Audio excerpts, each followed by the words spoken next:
For a span of 4 months this year, I was a full-time college student, a full-time job, and I was also auditioning and doing the whole acting modeling thing all at the same time.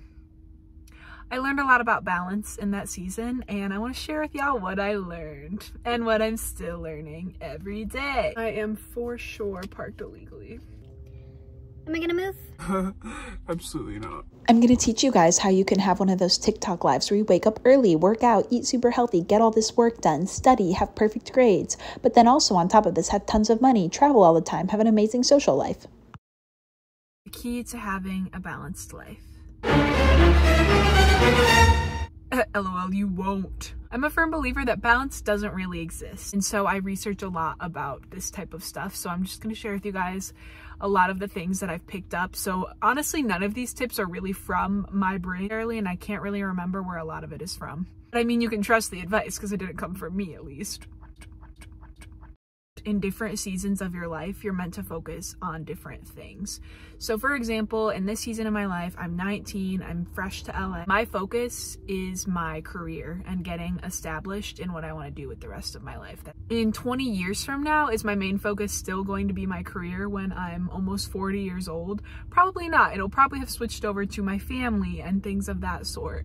A lot of these like time management gurus always say you can have 3 priorities in life, and you can get really specific with these, or for example, for somebody it might just be their health, their family, and their job.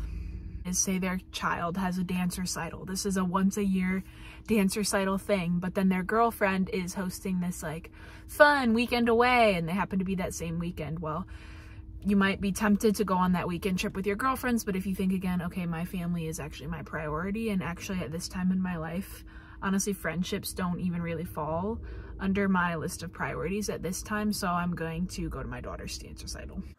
I lost the clip of me saying that my number 2 thing is to know the why behind your priorities, so know why each of these 3 things is your priority. Yeah. I'm going to give you guys like a very practical example in my life. So at this period in my life, I always say my 3 priorities are my health, and I use that as a general one to mean spiritual and mental health number 1, and then also physical health. So those 3 things are my number 1, because if those 3 things are not balanced, the rest of my life falls apart.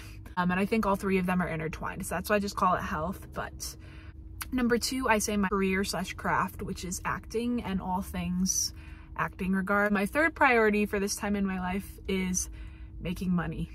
And so that means my day job, means user-generated content, that means modeling related-ish gigs that are gonna make me money, things like that. I realize that saying those 3 things might make me sound selfish or whatever. I'm 19, I live across the country from my family. My friends out here are also young professionals who are super duper busy all the time and open up like top 5 priorities. Friendships and family obviously does fall under that, of course. I'm trying to keep myself well-rounded so I can be my best in every area of my life. I'm trying to get myself established career-wise and goal-wise when it comes to acting, and I'm trying to get myself very established financially at a young age, just having a good savings and all of that stuff. So that is why those are my 3 priorities, and I know that. Again, if a friend asked me to do like a trip on Saturday to like Palm Springs, it's gonna be super duper fun. I'm pumped about it, but an acting opportunity comes up. This way I'm choosing, okay, I'm not gonna go on that trip, instead of like, I don't know, trying to do both. Like, okay, I'll go to this acting gig and then hopefully we'll wrap at 6 and then I can speed on over to my friends, and just living a very like chaotic, messy life, and then maybe I'm in a rush to my friends and I end up not being able to make it, and then I can't do that thing. It falls off my list of stuff I wanted to get done, and I'm annoyed about it because I didn't choose to push it off. It's just getting pushed off because I don't have enough time for it. That is what prioritizing comes down to. Yeah. Making sure you have scheduled in time for you. A long day of work, working out, errands, chores, going to the gym, doing school, whatever it is you do all day, and then coming home and like watching a movie or scrolling through TikTok is not taking time for yourself. That'll mentally numb you and take you out of your life for a minute, but that's not going to like refresh your soul. Now, if watching a movie does that for you, so be it, but make sure it's not just a mindless activity, but that you're actually doing it with the intention of like getting refreshed and rejuvenated, you know? This before, but I'm just not the type of person that can relax by like vegging out. I relax in more like active ways, so for me it's super refreshing to like go get coffee with some girlfriends, go for a hike. Saturday from like 10 to 2, just give yourself a big window. I'm gonna go get coffee with so-and-so, you know? If you're not your best self, everything else is gonna fall apart. Third thing is to write everything down. You cannot have everything you need to get done inside of your head. You're going to forget it. Not to mention, you only have so much room in your brain. Why would you be taking up space in your brain with all the stuff you have to do when you could easily take that out of your brain, put it onto paper, and your brain can be filled with stuff that's actually important? It's such a waste of brain power. Let's write it down. My notes on my phone are so random that I was looking at last night that said tolls, and I was like, what does this mean? Tolls. Why did I just randomly type that? And then I was like, oh my gosh, because I have to pay my tolls. See, I could just put it in my notes and then I got to forget about it. It wasn't something that was like in the back of my head, like Tolls. You still have to do your tolls. You still have to do your toll. You know, on the more anxious side like I am, literally that is how my brain would work. For example, if I needed to like rehearse an acting scene, but I didn't write it down, that would be constantly going through my brain no matter what I would be doing. I'd be hanging out with my friends. You should be rehearsing the acting scene. You should be rehearsing the acting scene. You should be rehearsing the acting scene. You should be, but because I wrote it down, I know that I'm gonna remember and I don't have to worry about it. That one might just be a Sophie's weird hack. The fourth thing that I like to do is set timers for certain things. So there's that rule, again, I'm gonna butcher it, I'll put it right here, but there's that like rule or that law where it's like, if you give yourself 10 hours to do something, it's gonna take you 10 hours to do it. But if you give yourself an hour to do it, it's only gonna take you an hour to do it, that kind of thing. You wanna like clean your kitchen. You give yourself all of Saturday to clean your kitchen. You might take all of Saturday to clean your kitchen because you're scrolling and you're la-di-da-di-daing around. And I mean, if that's what you like to do, then that's fine. But for me, I would rather spend my day doing other stuff. So just set like a 20-minute timer and then get as much done as you can in 20 minutes. And honestly, you might be surprised how much you get done. And then you're like, oh, it's only gonna take me 25 minutes to clean my kitchen. Because you set that timer, you're taking the amount of time that you set, you know? This is great when it comes to like studying and stuff like that. I'm gonna study for 20 minutes for this exam, then that sounds much more like manageable in your head. You can study for 20 minutes and honestly, you'll probably be in such the groove that you'll just want to keep going for a little bit. So maybe you can do 20 more minutes and then take a break, that kind of thing. Breaking it up into chunks is also just like easier for your brain. Number 5 is to not be afraid throughout the week to kind of like adjust your to-do lists and add things in as they come up if they're super important, and don't be afraid to take things away when you do that, because again, you don't want to like add something in that wasn't planned and then other stuff gets pushed off your list that was important. Instead, you can add it and then get rid of stuff that's maybe not as important. You're choosing to get pushed off instead of what life just pushes off your to-do list. Example, this happens to me all the time when an audition pops up. Again, acting is one of my main priorities, so a lot of the times I'll have to adjust. Number 6, when it comes to living a balanced life and managing your time and everything like that, stop mindlessly scrolling on your phone. I'm talking to you, Sophie Jordan Collins.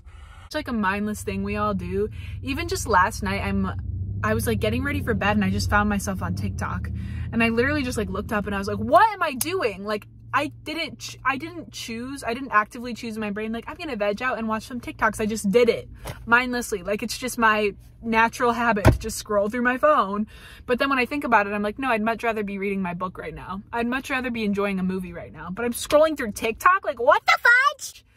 So just be mindful of your mindless scrolling. If you choose to scroll through Instagram, then that's awesome. But if you're just mindlessly doing it, like we do a lot of the time, such a time waster. Number 7, this one's gonna sound like a big adult business term, but like delegate tasks that you're not great at to other people and pay them for it. A lot of business people do this. People that own businesses start delegating tasks and stuff like that. And that's usually what this kind of wording is used for those people, but it can work for us young adults as well. So for example, for me to put a certain part on my car, and apparently it's super easy to do, so I could have easily like looked at the instructions and like figured it out, but I know myself, I know I'm dumb when it comes to instruction manuals. I know I suck at building. I'm not a handy woman at all. I'm gonna be straight up about it. So I went and I paid someone $200 to do it, because for me, I would rather delegate that and spend the money on it than wasting like all these hours trying to figure it out myself when somebody else could do it in an hour. You know what I mean? So yeah, it's just thinking of like time versus money. You can always get more money, you can't get more time. That's the way I look at it. Did you guys just see that biker walk by as I did that? Yeah. Okay. Oh, okay. Number 8, don't be afraid to say no. No, but even if you say yes and then you're thinking about it and you don't have peace about it, you don't feel great about it, you're allowed to change your mind. Sure, it's annoying and it's better to just say no up front if you can, but sometimes it does take a minute for things to sort of set in and realize, actually, this isn't as much of a priority as I thought it was. Especially if you're gonna like go do it, you're not gonna be in the right headspace, you don't really want to be there, you're probably not gonna be as beneficial to those people. And basically just my last thing is know that overall balance is just a mindset. Being present with where you're at when you're doing it. So when I'm at acting, I'm at acting. I'm not at acting thinking about work, thinking about how I have to go to the gym later, thinking about all these things, and like planning and writing to-do lists and all that stuff really helps me to feel like I can fully be present because I know that I've already taken care of most of that stuff. So just focus on being present, being there in the moment. You only got one life. You could die 2 hours from now. So you want to be present with where you're at. Your car jamming out to music. You'd much rather be present jamming out to that music, you know, living your life, having the best time, instead of, you know, driving, having the music on, but really you're thinking about that stupid boy that didn't Snapchat you back because he's a stupid boy, because boys are really stupid. You know, you would want to be present. I guarantee it. Can you not fly your plane when I'm filming, please? Can't you see that I'm filming? How dare you fly your plane right now? Gosh, people in LA, right? Life is short. Just do your best. Love others. Yeah. Goodbye.